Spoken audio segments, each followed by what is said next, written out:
Good morning, everyone. Our next topic is kinetic energy of rotation. Kinetic energy of rotation.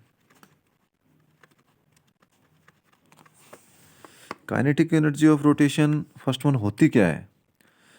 कोई body ले लेते हैं हम, rigid body, जैसे काफ़ी टाइम्स लिया हमने पहले भी. किसी बॉडी की kinetic energy of rotation, body की वो एनर्जी होती है जो उसके किसी एक्सिस के साथ रोटेट करने से होती है. तो नोट कीजिए, kinetic energy of rotation of a body is the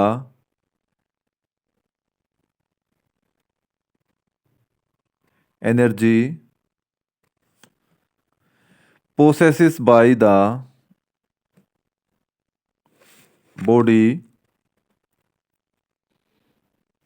because of its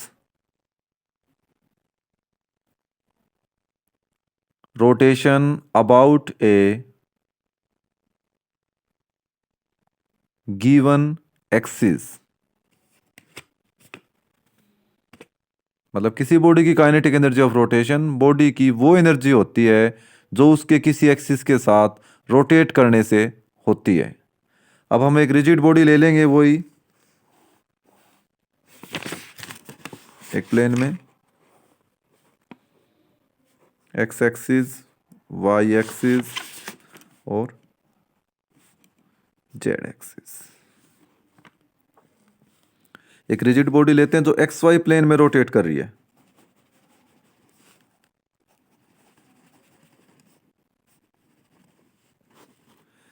उसमें काफी पार्टिकल्स, मैनी पार्टिकल्स, मास m1 जो perpendicular distance axis of rotation से r1 डिस्टेंस पे है, m2 second part r2, mn particles rn distance पे axis of rotation से, z axis, axis of rotation, angular velocity omega से rotate कर रही है, जो जिनकी लीनियर वेलोसिटी v1, v2 और vn. तो नोट कीजिए,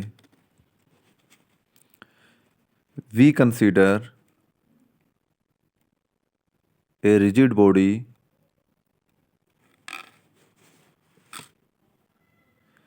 which is rotating in xy plane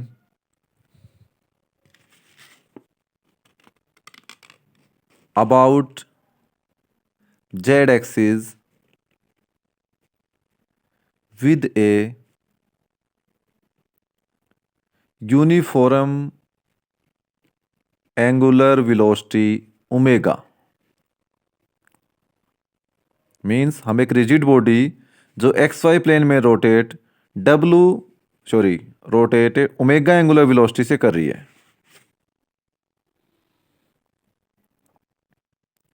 अब वो बॉडी में मान के चले हैं कि इस अंदर की बॉडी के अंदर n पार्टिकल्स हैं जिनके मासेस क्या हैं, m1, m2, m3, mn तक, और उनके परपेंडिकुलर डिस्टेंस हैं जो r1 से r2, rn तक हैं.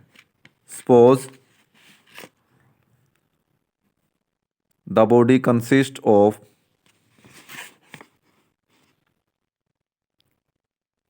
particles having masses m1, m2 up to mn, which are at perpendicular distances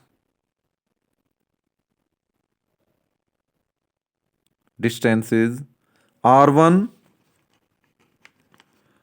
r2 up to rn. Respectively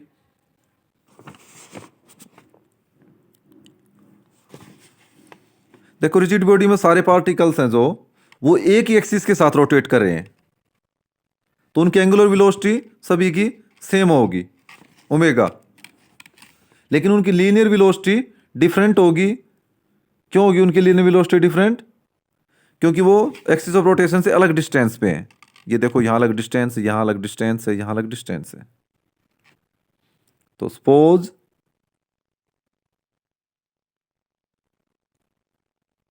sorry, in rigid body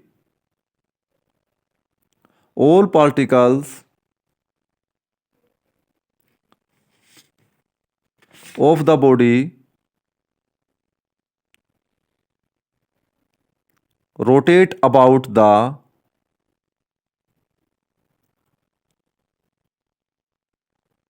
same axis,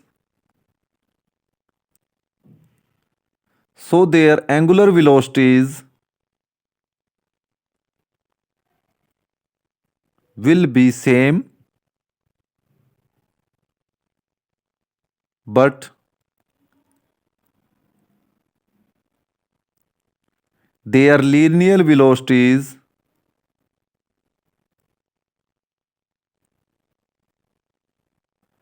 are different। तो क्या बताया, सारे particles एक एक्सिस के साथ रोटेट कर रहे हैं तो उनकी एंगुलर वेलोसिटी सेम होगी, लेकिन उनकी लीनियर वेलोसिटी डिफरेंट होगी। इफ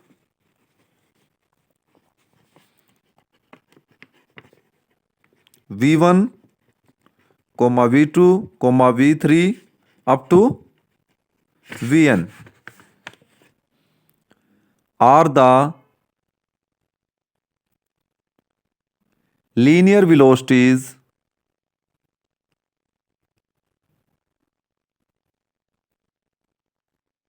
of particles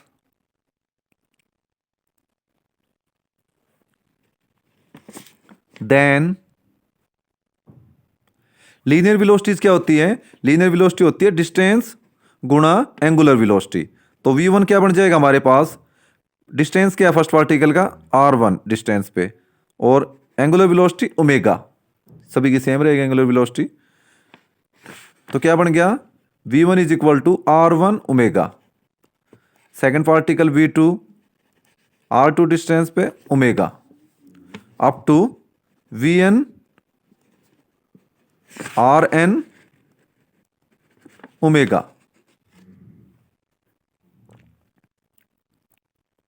अब next line, kinetic energy of particle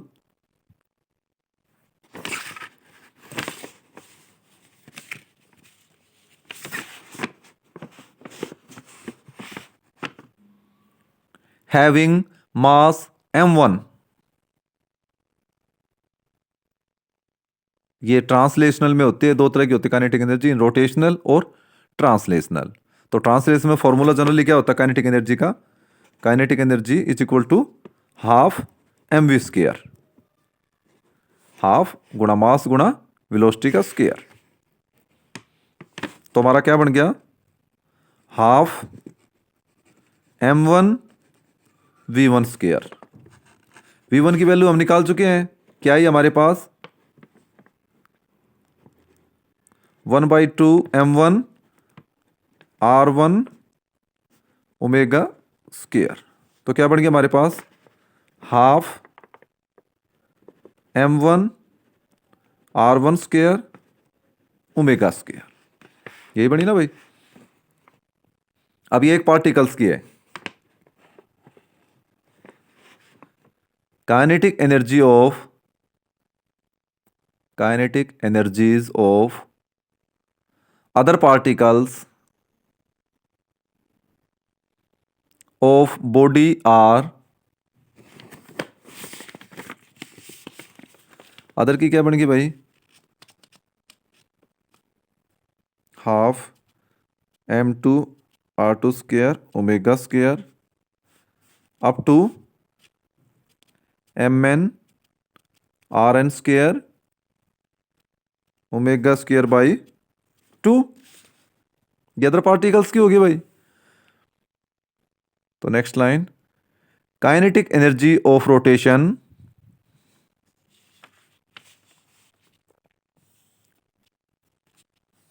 kinetic energy of rotation सभी को ऐड कर लेंगे। m1 r1 square omega square by 2 plus m2 r2 square omega square by 2 plus up to mn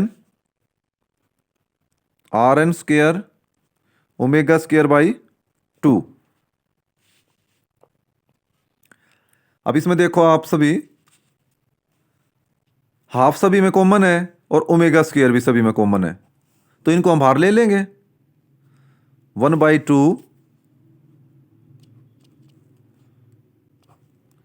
m1 r1 square plus m2 r2 square plus up to mn rn square और omega square common है। अब एक पहले भी use हो चुकी है, हम काफी बार यूज करते हैं, समेशन फॉर्म। तो समेशन फॉर्म क्या बनेगी इसकी, 1/2 summation ni to 1 mi ri square omega square. अब मोमेंट ऑफ इनर्शिया क्या होता है, हाफ एम आर स्क्वायर, मास गुणा डिस्टेंस का स्क्वायर। तो इसको हम क्या लिख सकते हैं, काइनेटिक एनर्जी ऑफ रोटेशन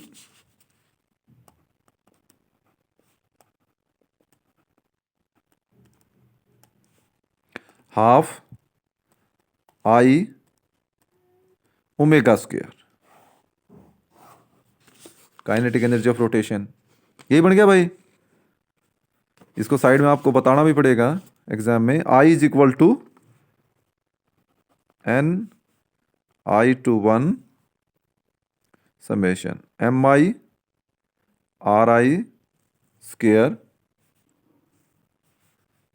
आई हमारे पास ये है, मीन्स क्या बन गया ये, moment of inertia of body about given axis of rotation I, और काइनेटिक एनर्जी ऑफ रोटेशन क्या हुआ हमारे पास, half I omega square.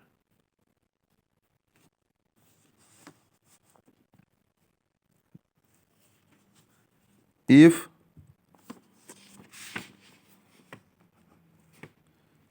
Omega is equal to 1, तो काइनेटिक एनर्जी क्या रहेगी हमारे पास, I/2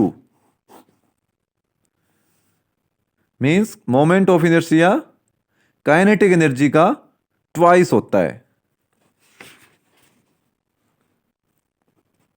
I is equal to 2 गुणा काइनेटिक एनर्जी ऑफ रोटेशन। यही हो गया भाई।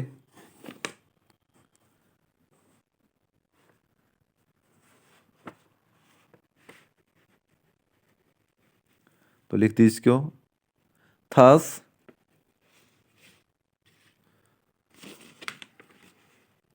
Moment of inertia of a body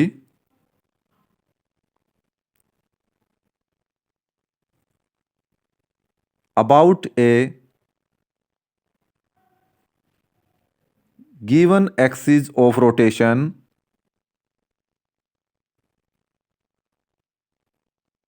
is defined as the twice of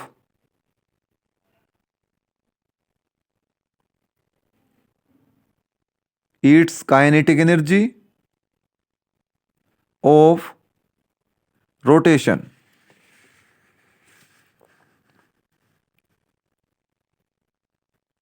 when rotating with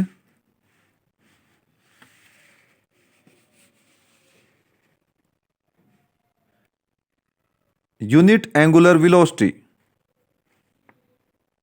angular velocity को क्या हम ये लेके चले थे omega 1 unit angular velocity. Your topic is complete. अब हमारा नेक्स्ट टॉपिक है वो काफी मिलता जुलता है, इससे सिमिलर है। नेक्स्ट टॉपिक नोट कीजिए, relation between angular momentum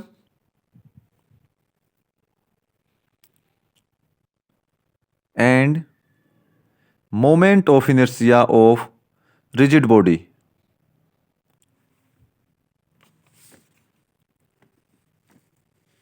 angular momentum और moment of inertia of rigid body में रिलेशन।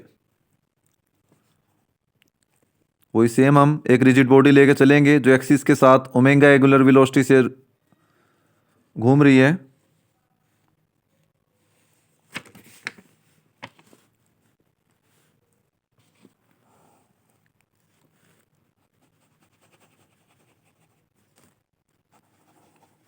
ये हमने एक रिजिड बॉडी ले ली जिसपे मैनी पार्टिकल्स हैं जिनका मास m1 r1 डिस्टेंस पे, ये angular velocity omega, axis of rotation पे से r2 डिस्टेंस पे पार्टिकल्स का मास m2 m3, axis of rotation से r3 डिस्टेंस। इसमें n पार्टिकल्स ले लिए हमने बॉडी में जिनके मासेस m1 से mn है और जो एक्सिस ऑफ रोटेशन से r1 से rn परपेंडिकुलर डिस्टेंस पर है। तो नोट कीजिए, we have a rigid body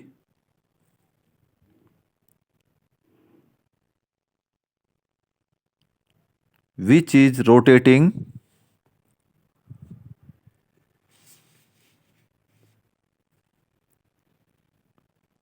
about an axis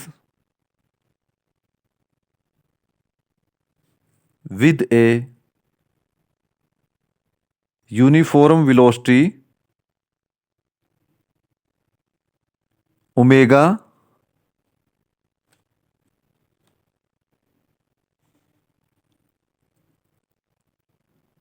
The body consists of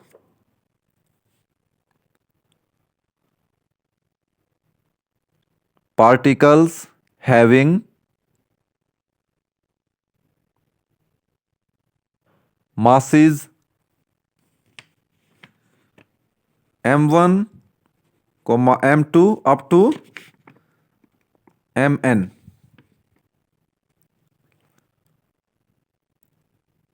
which are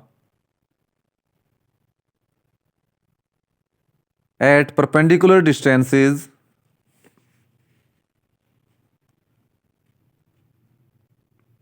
r1, r2 up to rn, respectively from the axis of rotation.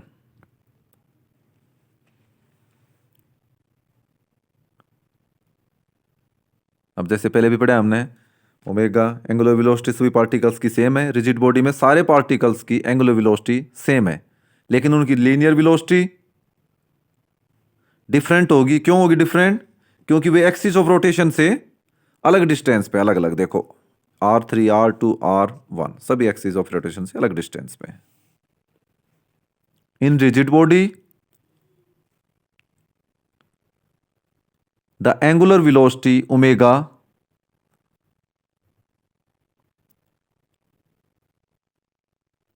of all the particles is same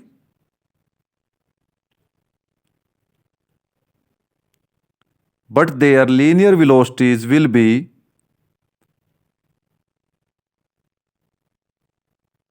different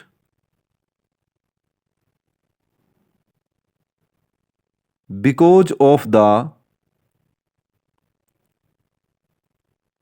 different distances of particles from the axis of rotation.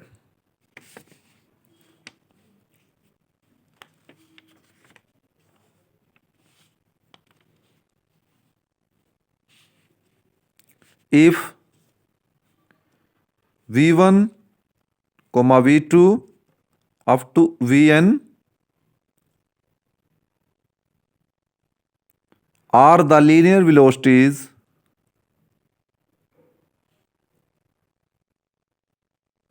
of the particles, then linear velocities क्या बनेगी भाई? v1 is equal to distance गुणा angular velocity r1 omega. Second particle की क्या बनेगी? v2 r2 omega और vn is equal to rn omega. Next line.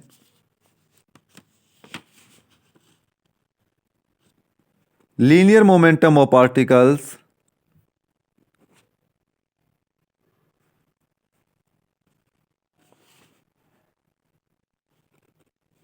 having masses m1. Linear momentum क्या होता है? मास गुणा वेलोसिटी. लीनियर मोमेंटम को किससे डिनोट करते हैं? p से. तो फर्स्ट पार्टिकल का क्या बन गया? p1 is equal to mass, first particle का मास m1 और उसकी वेलोसिटी लीनियर v1. तो क्या बन जाएगा? m1 r1 ओमेगा, क्योंकि लीनियर मोमेंटम होता है मास गुणा मास ऑफ पार्टिकल्स गुणा velocity of particles.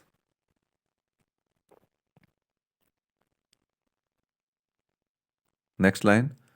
Angular momentum of the particles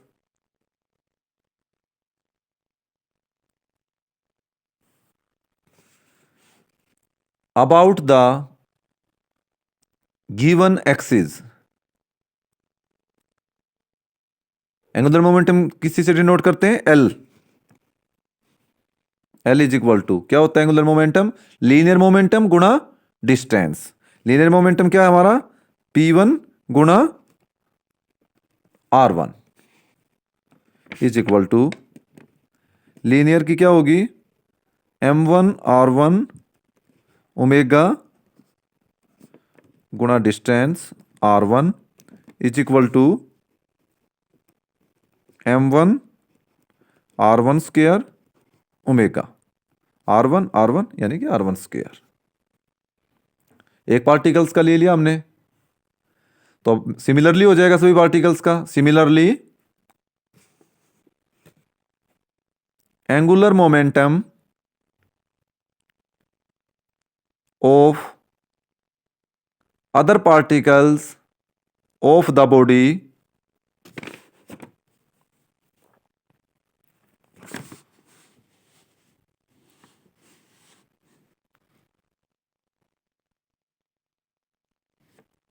about the given axis are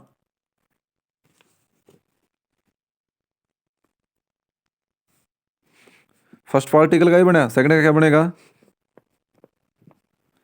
m2 r2 square omega up to mn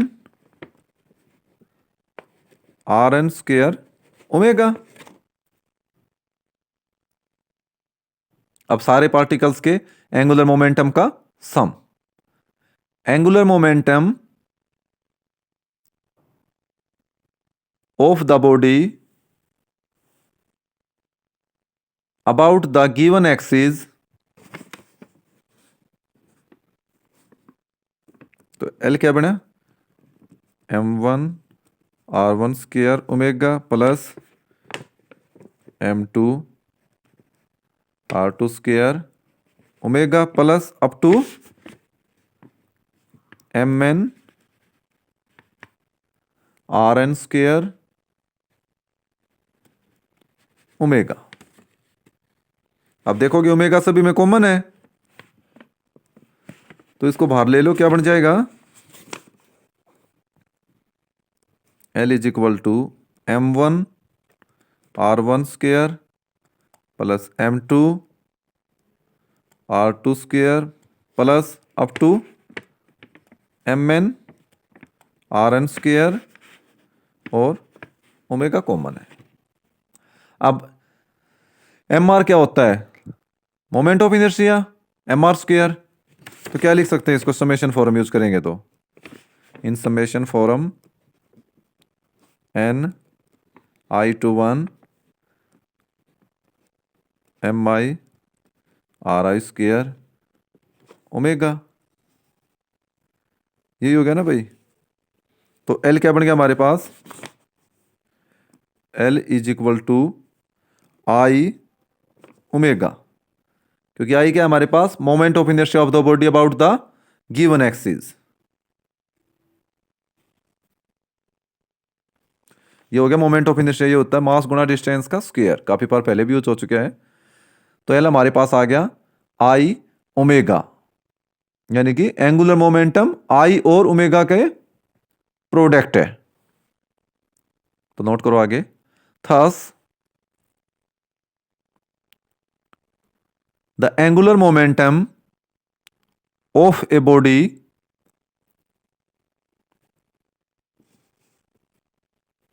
about a given axis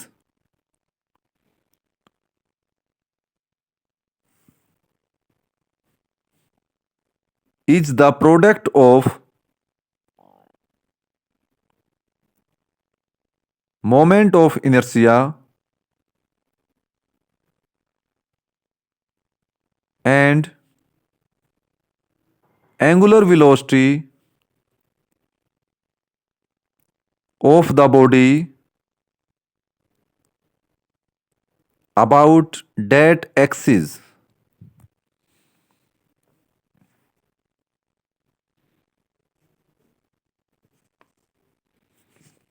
If omega is equal to 1, then L is equal to I। ये हो जाएगा भाई।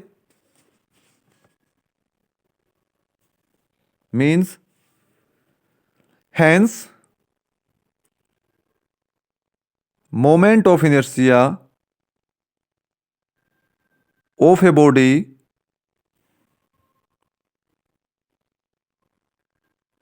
about a given axis is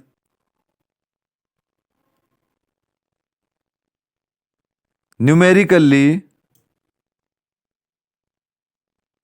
equal to angular momentum of the body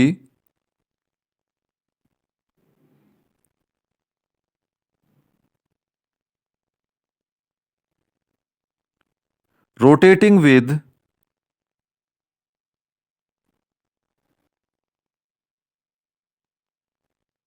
unit angular velocity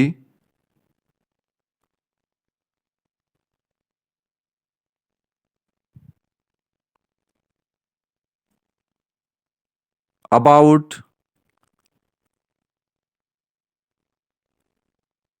that axis।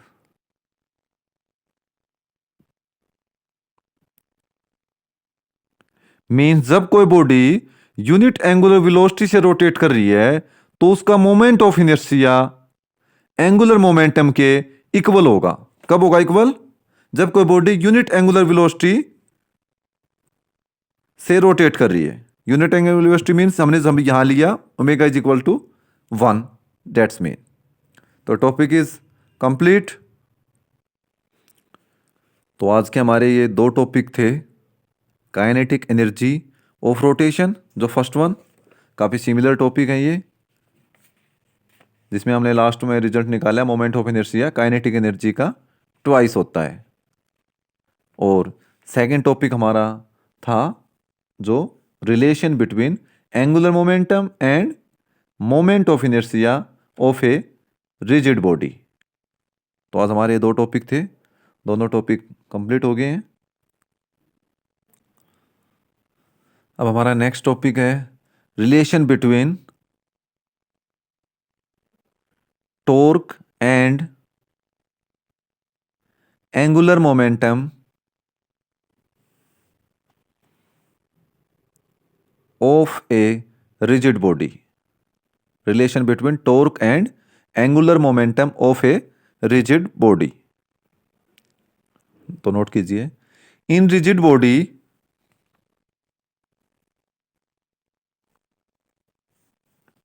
अभी हमने last topic में निकाला था angular momentum, L is equal to I omega. In rigid body L is equal to I omega. अब time की respect में दोनों side differentiate कीजिए। Differentiating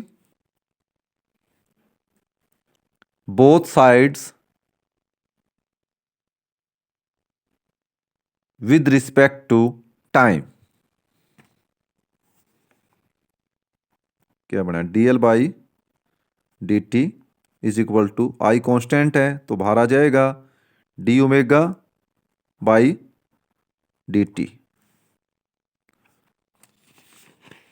means is equal to I alpha. इसको हम लिख सकते हैं आई एल्फा, और बताना पड़ेगा आपको अल्फा क्या होता है, angular acceleration of the body, means where alpha is equal to D omega by D T is equal to angular acceleration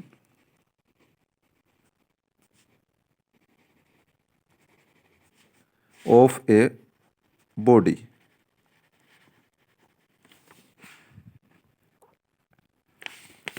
तो क्या बन गया हमारे पास, D L by D T is equal to I alpha, equation 1।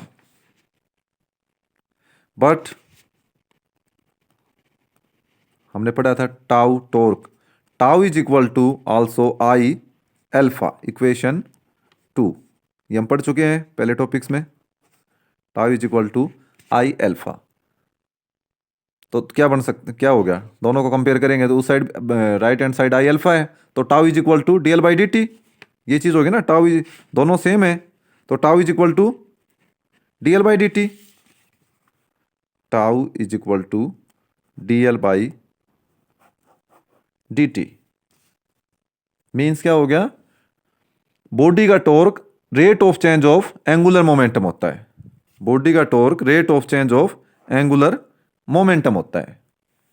ये prove हो गया, ये रिलेशन निकालना था हमने, तो नोट करो 2 लाइन और, thus torque acting on a body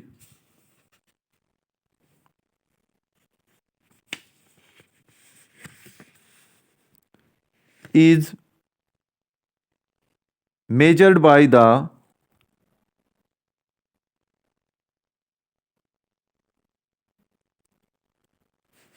rate of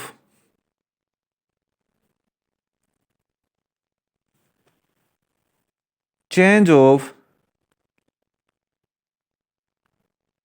angular momentum of the body।